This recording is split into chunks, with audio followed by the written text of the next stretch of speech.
Welcome back to a series where we see how easy it is to get up and running with your Steam games on operating systems that aren't Windows. Specifically, different Linux distributions, or flavors of Linux if you want to look at it that way. In order to do this, these distributions need to be easy to use, straight to the point, and ideally require absolutely no use of the terminal. Everything should be able to be done through a graphical user interface or a GUI, just like we would on Windows. Today's distribution is called Tuxedo OS. This is a little different to the other distributions we've looked at on this channel so far because Tuxedo OS is made by Tuxedo Computers, and judging by that name, you can probably already tell they actually sell hardware as well. So, ideally, their operating system will work flawlessly with their own hardware, but how does it work when you install it on other hardware that isn't sold by Tuxedo? Well, that's what we're going to explore today. As usual, we'll cover the first steps to getting started with any Linux distribution, making our USB. This has already been covered in depth in a long form video, but for the sake of making sure that this video has everything you need to get started, it's included here, albeit the fast version. So if you're a beginner and want to take it slow and this is way too fast for you, check out this video and then meet us back at the end of this section to continue on. Otherwise, let's do the fast version now. Get a USB, back up the data on said USB, download Ballerina Etcher, download Ventoy, open Ballerina Etcher, select Ventoy in the first section, select your USB in the second section. Double check that you've backed up all the data on that USB because once we hit flash, it's gone. Now you're ready to get started with any Linux distribution you'd like.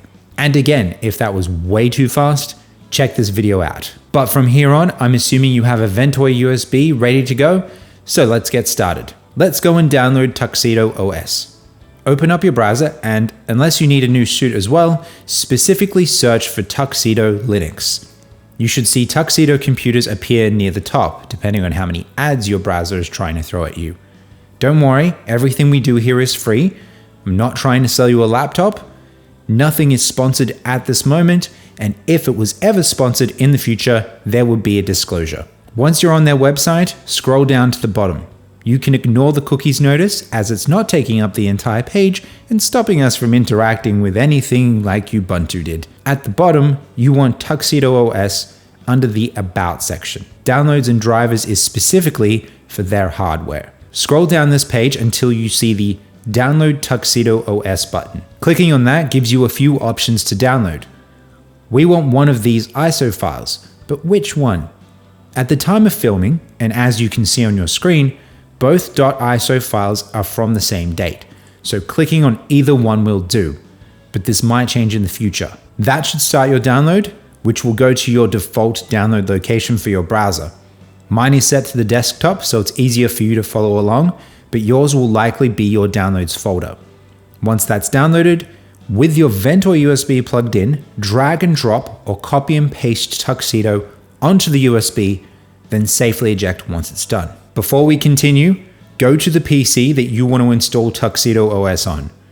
Back up all the data on that computer, because no matter what installation method you pick, whether it be wiping the SSD that's already in there, partitioning the SSD, thus splitting it in two and having two operating systems installed on the one, or installing to a completely different SSD in the same computer, either of these processes could go wrong and you could lose your data. So make sure it's all backed up because you don't want to learn the hard way why backing up your data is important. And once that data is backed up, turn off the PC you want to install Tuxedo OS on. Now plug in your USB and find either the F2 or delete keys on your keyboard. Press the power button on your PC and rapidly press either the F2 or delete keys until you enter the BIOS, which should look something like this. If you ended up back at the operating system that was installed on this PC before, repeat the process and try the other key, so F2 if you try delete, or vice versa. Otherwise, we're looking for a boot menu or boot override. On this Gigabyte motherboard, it's under Save and Exit. On this Asus motherboard, it's over here on the bottom right. You might need to use the arrow keys on your keyboard to navigate if your mouse isn't supported in your BIOS. Once you've found it, look for the name of your USB, which likely won't be the same name as in the operating system.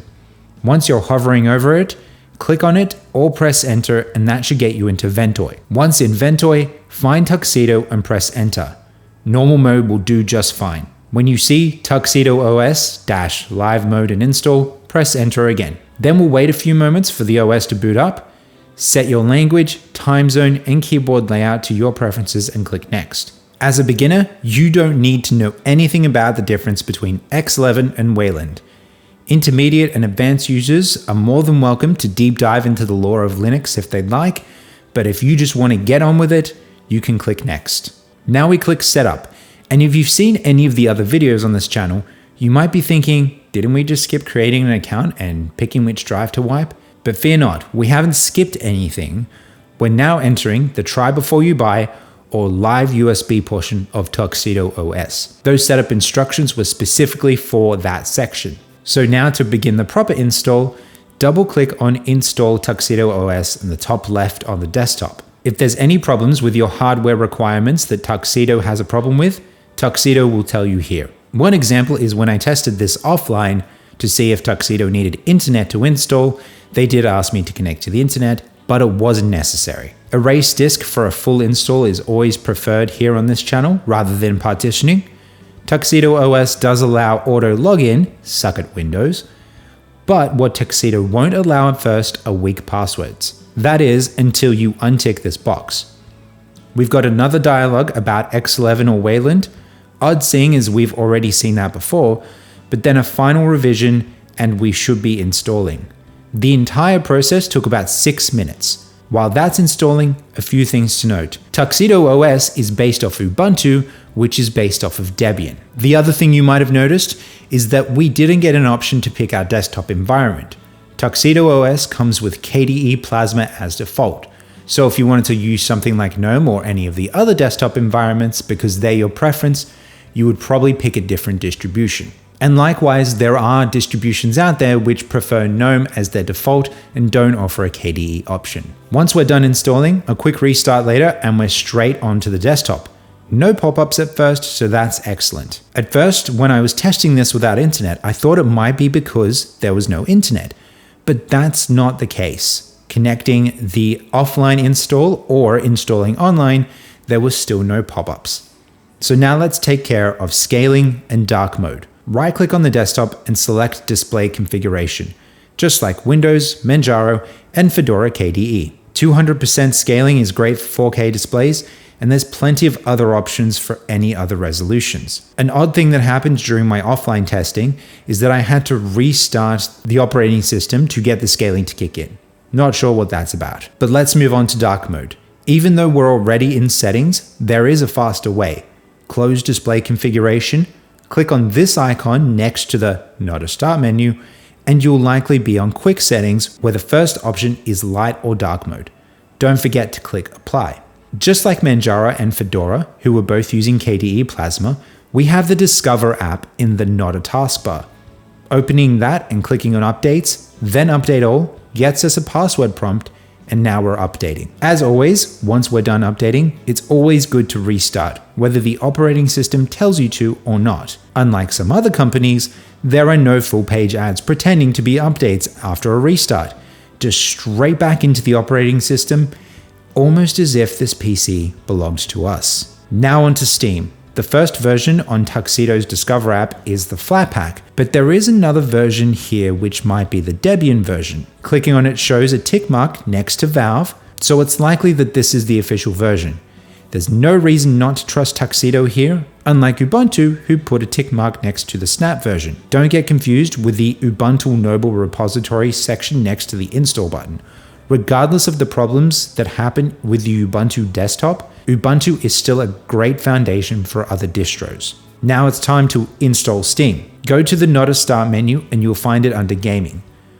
Click on it, and once that's done, signing in and installing a game is just like Windows, except we get the additional download of Proton. Don't forget to check ProtonDB to see how the games you want to play run when using Proton on Linux, and just like that, we're up and running. Today's benchmark is Forza Horizon 4, which unfortunately is no longer available on Steam or any storefront for that matter because of really stupid licensing deals. Another piece of gaming history lost. The benchmark defaulted me to ultra settings, but once I went down to high settings, we were closer to 60.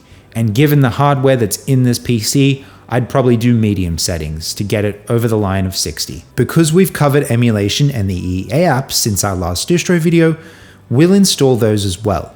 Searching for and installing DuckStation, PCSX2, RPCS3, and Zemu gets us ready for PlayStation 1, PlayStation 2, PlayStation 3, and original Xbox game emulation, respectively. Lutris is for installing the EA app without Steam, and in future we'll look at installing Ubisoft Connect as well. Just remember that the Flatpak version of RPCS3 isn't the official version, so don't file bug reports unless you're using the app image version. So that's Tuxedo OS, up and ready to go. It did have a few quirks, such as the needing to set up the live USB mode, which we haven't seen on a Linux distribution before. And also that hiccup I had with needing to restart the operating system to get scaling to kick in when installing offline. But besides that, Tuxedo OS seems to be working right out of the box, so I think this is absolutely a fitting distribution that could easily replace Windows.